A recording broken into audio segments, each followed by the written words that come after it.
Welcome, foolish mortals. There's no turning back now. That's right, there is no turning back now, and why would you want to? Welcome, foolish mortals, to another episode of the Disney Life Happy Wife podcast, the podcast where I talk about all things Disney. Not just Disney travel, not just Disney movies, not just Disney merchandise, not just Disney parks. If it's Disney related, then I'm going to talk about it. And I'm Kristen, your ghost host, and if you know me, which you should at this point, if it's a Disney life, then I'm a happy wife. So, brand new episode number 2 of 2026. Woohoo! So excited to be bringing you new episodes. I can't even talk about it. I'm so excited. So in the last episode, first brand new episode, I talked about what Disney had in store or has in store for me for 2026, which is another dance Disney trip for me and Emily. So going back to Disney with our dance family, Emily gets to dance / walk / march in a parade in Magic Kingdom, which is so exciting. I can't wait for that. And she also has a special ticketed performance, which is backstage in Epcot. So I can't wait to see what they're doing there. Emily can't wait to get started with rehearsals and all that kind of stuff. We actually have her costume already in the back. It's so exciting. So can't wait for that, and talked about that in the last episode with comparison to when we went back in 2024. So in case you missed that, brief update on what the last episode was about. But if you missed it, go check it out. Great episode. So I know that I had said that in this episode, I was either going to be talking about what is going to be upcoming at Walt Disney World in 2026, or I was going to try and pin Emily down and get an episode with her. Well, unfortunately, it is not the latter. I was not able to pin Emily down and get an episode going with her. So it's just me today. Just me talking about some things that are going to be going on in 2026. Oh, and I just remembered because I'm just looking at my countdown. Like I said, we're going back to Disney in 2026. And as of today, the day that I'm recording, we have 160 days until our trip. I'm so excited. Anyway, so new things coming up in Disney, in Walt Disney World specifically. I can look into Disney Cruises and Disneyland as well. But since, I did my Disney last episode this year, I'm just going to be focusing on Walt Disney World. So new things for Walt Disney World in 2026. So I definitely wanted to do this because I knew that some things were coming up. I had heard through the grapevine that some new things were happening at Walt Disney World. And then I came across online an article that talked about 8 changes from a website. If you've never visited, definitely check it out. It's mickeyvisit.com. All one word, mickeyvisit.com. So if you've never been to their website, they do lots of great articles, especially about stuff going on in Walt Disney World, Disneyland. They do a crowd calendar, which if you're planning a trip is awesome to have. It's an awesome tool. Absolutely love it. So when I saw this article, I was like, I got to talk about that. I got to talk about some changes that are coming to Walt Disney World. So I jumped on there. So before I even start with these changes that they found, I have to say I love what mickeyvisit.com said in their article. And it's, what I'm going to be talking about today. So of course I loved it. So thank you to them for putting out this article, which spurned, I guess spurned the right word? I don't know. I guess which brought forth this episode. So thank you to mickeyvisit.com, the author of this article. Her name is Lindsay. Thank you so much for taking the time to make that. It was really great. I'm going to be talking about the 8 changes that they mentioned and kind of giving my opinion on each as well. So let's get this list started. Oh, and the article, I will be posting a link to the article in my show notes. So definitely check out the article when you have a chance. All right. So let's get this list started. Number 1 on the list is a change that's coming to a Walt Disney World resort.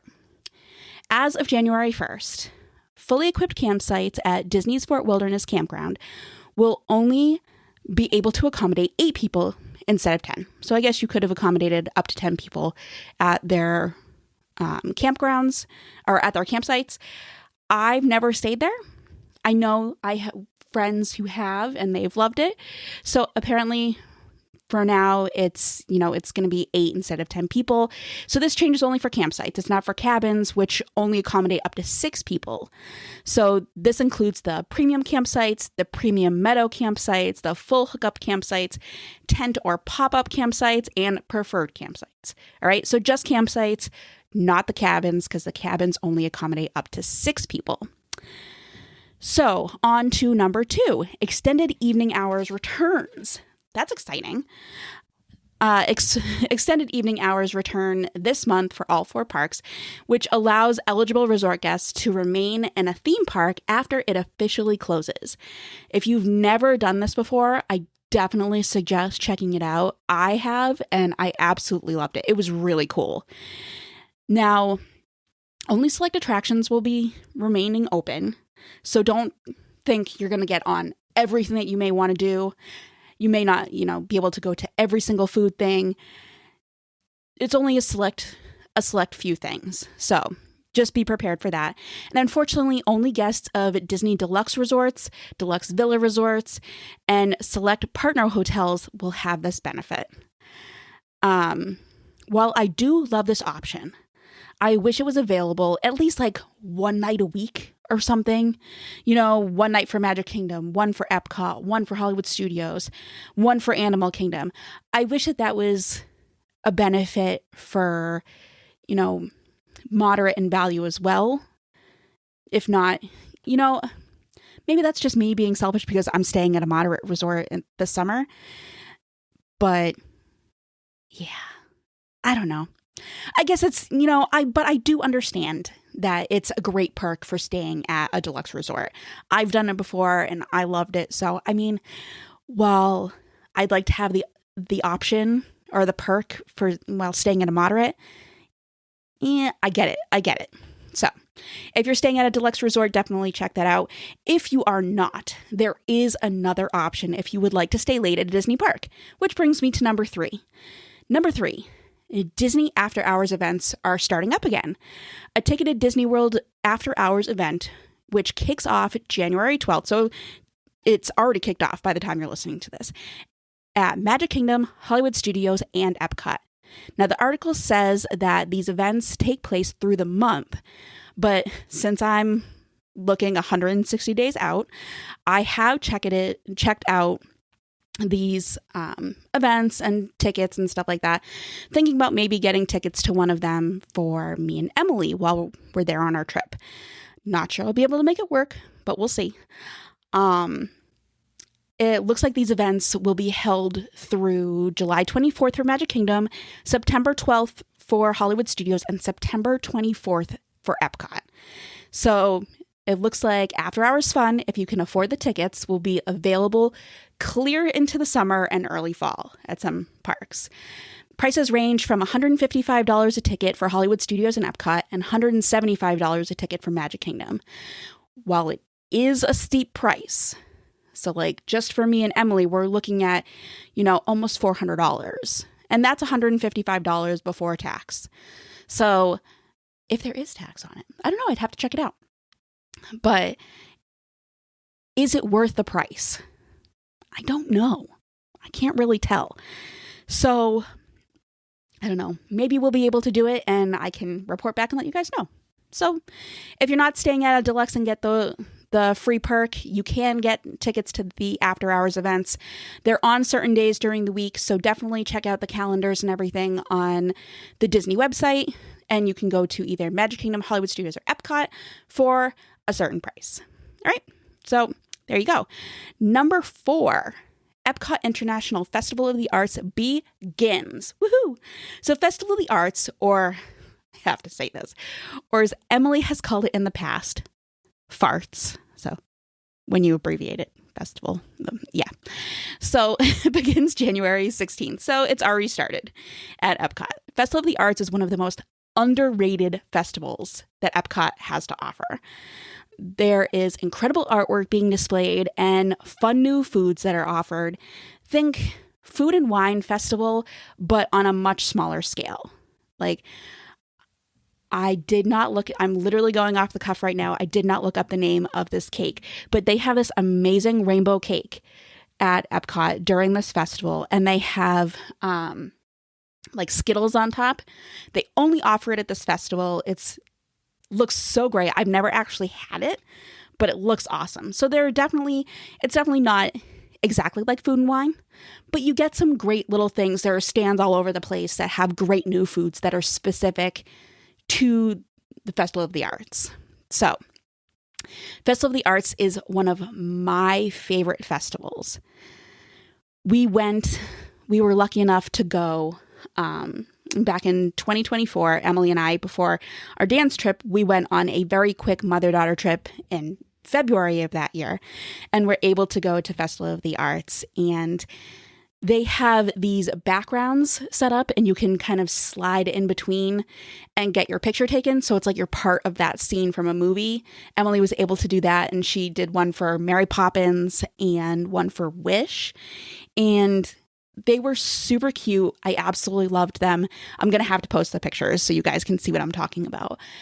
And one of my favorite events that they have at Festival of the Arts is they have this giant mural that guests can paint.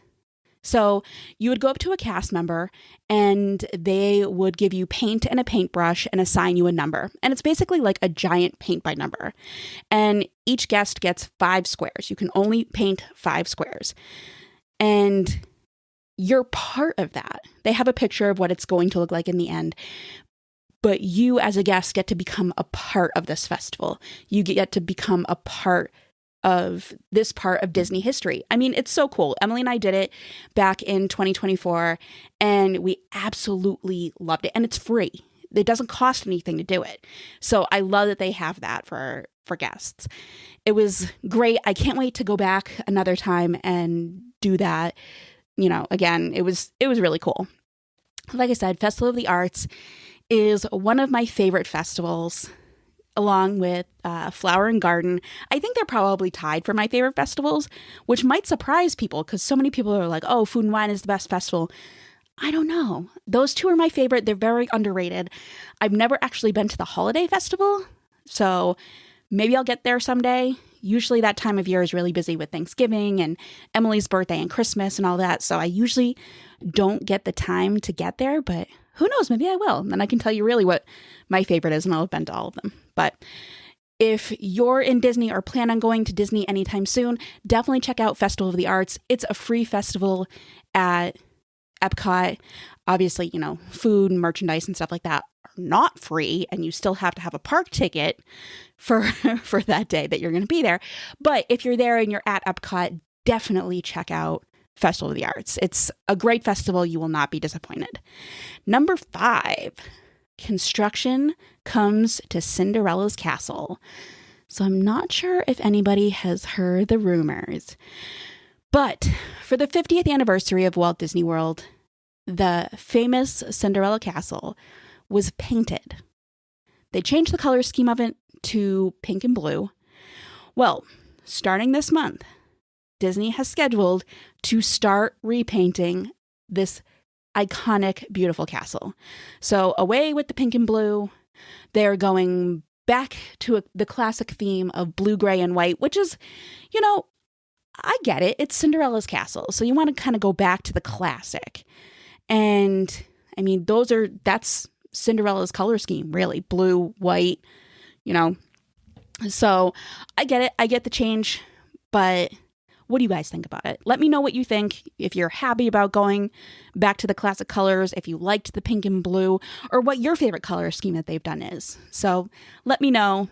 As for myself, I have to say that while I like the classic look, and I'm excited for it to go back to that, I really did like the pink and blue. I thought it was great. I thought it was a little creative, but I can understand wanting to go back to that classic look. So we'll see. I think the only bummer is going to be the cranes.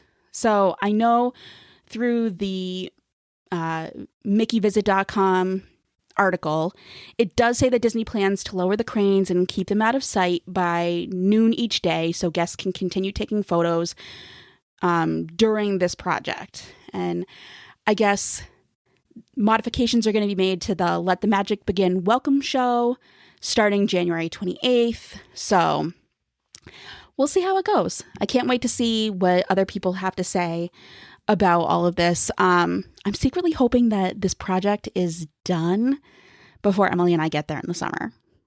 Kind of selfish to say, but I'm keeping my fingers crossed. Keeping my fingers crossed that Emily and I will be able to get pictures in front of Cinderella's castle. It'll be back to its classic colors, and I don't necessarily have to worry about the cranes being in there and it looking like a construction site. So fingers crossed. We'll see.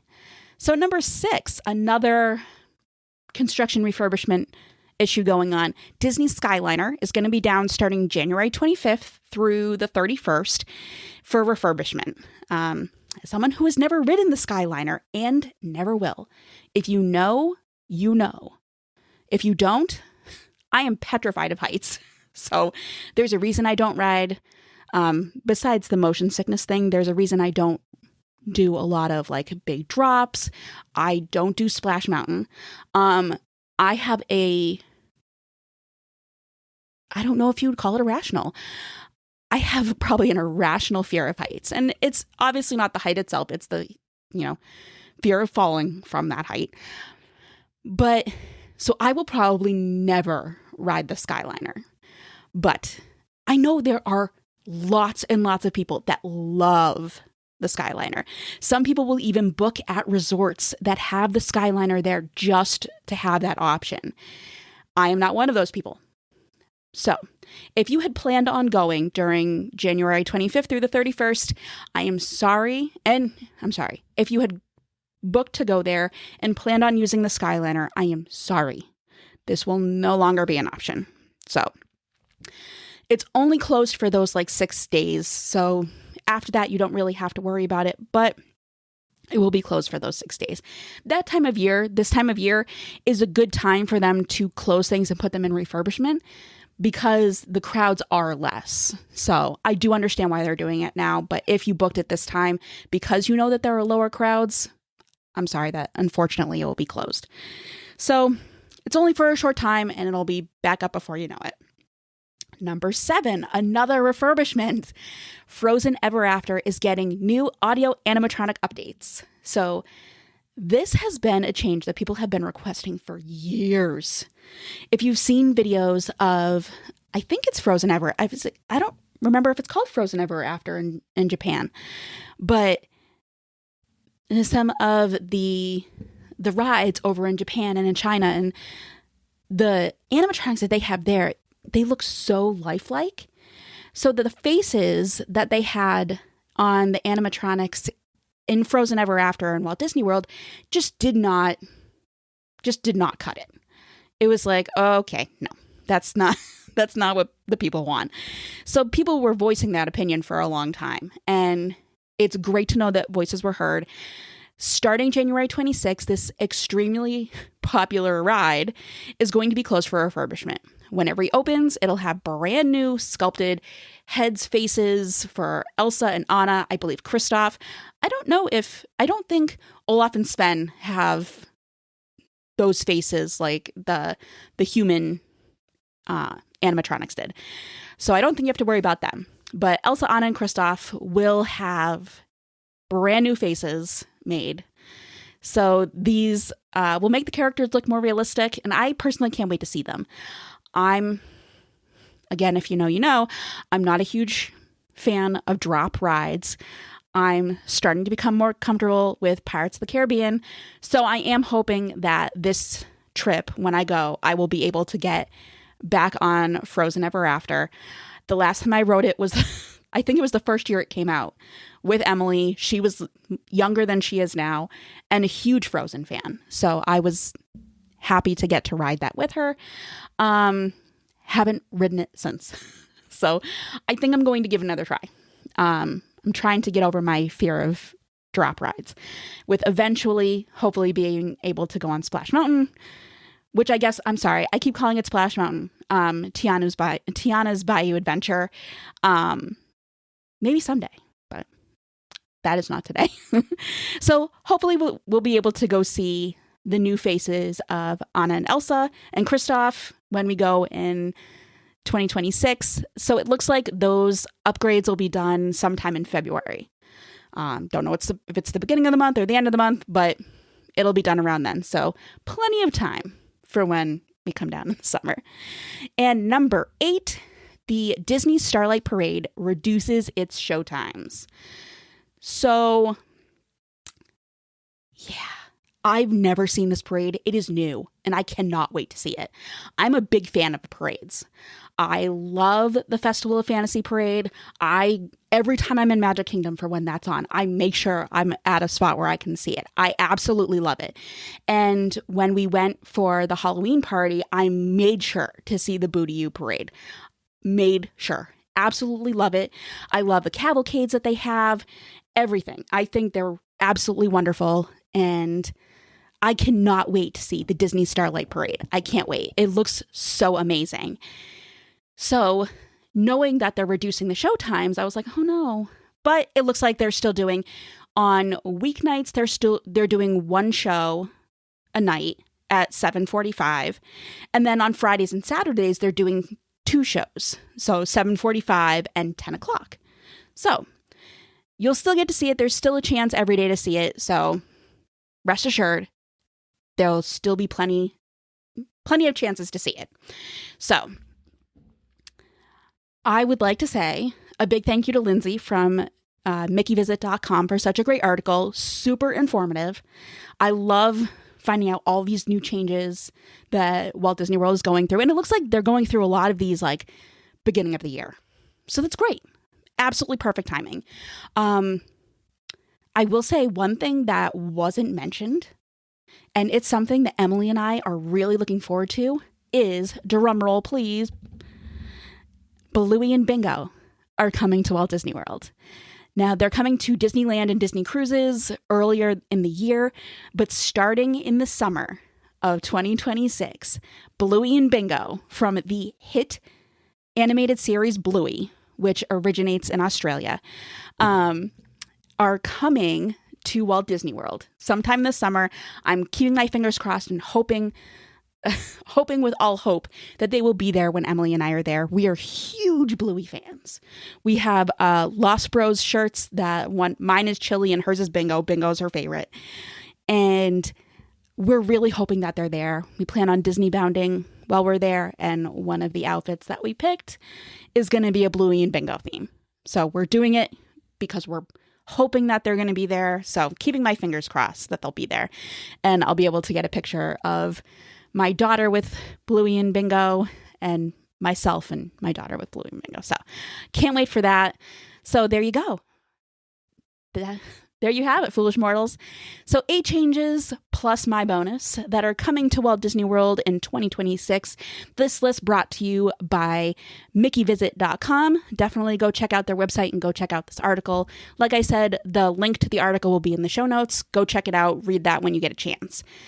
And that's it for this brand new episode. It's a short episode. You know, as I'm recording this, I'm looking up at the time and it's like, this is going to be like a 25-minute episode, maybe a little bit over 25 minutes. So that's like a shorty for me. Wow, that's crazy. So yeah, so that's it for this brand new episode of the Disney Life Happy Wife podcast. As always, thank you for taking the time to listen to my podcast. It means the world to me. I love talking about Disney. I could do it all day long. So bringing this podcast to you is just so magical for me. I absolutely love it. And knowing that there are actually people listening to me makes it even more special. So thank you for all the support. Thank you for listening, taking the time out of your day to listen, whether you're driving to work or you're cooking a meal or you're doing work at, your place of employment or at home, Thank you so much for listening. It means the absolute world to me. Thank you, thank you, thank you. If you would like to comment on the episode or just say hi, you know how to reach me. You can DM me on social media. I'm on Facebook and Instagram. My username, my profile is at Disney Life Happy Wife Podcast. That's all one word. Or you can email me at dlhwpodcast@gmail.com. Again, that's dlhwpodcast@gmail.com. I'm always here to listen, no matter what you have to say about the episode, whether you liked it, whether you didn't, whether you want more like this, whether you don't want stuff like this. Let me know. I'm here to listen. And hey, you never know if I'm going to read what you have to write on the podcast. So there you go. You can also go rate, review, and subscribe to my podcast anywhere you listen to podcasts, even on YouTube. I have a YouTube channel. So eventually I'll get videos out there of me recording, so you'll actually get to see me recording and see what I look like. So yeah, definitely review. I love to read reviews. So go out there and give me a 5-star review, 5-star rating, nice review. I mean, even if you don't want to give me a nice review and you just want to tell me what you think, I'm glad to read it. I'm glad to know what people are thinking about it.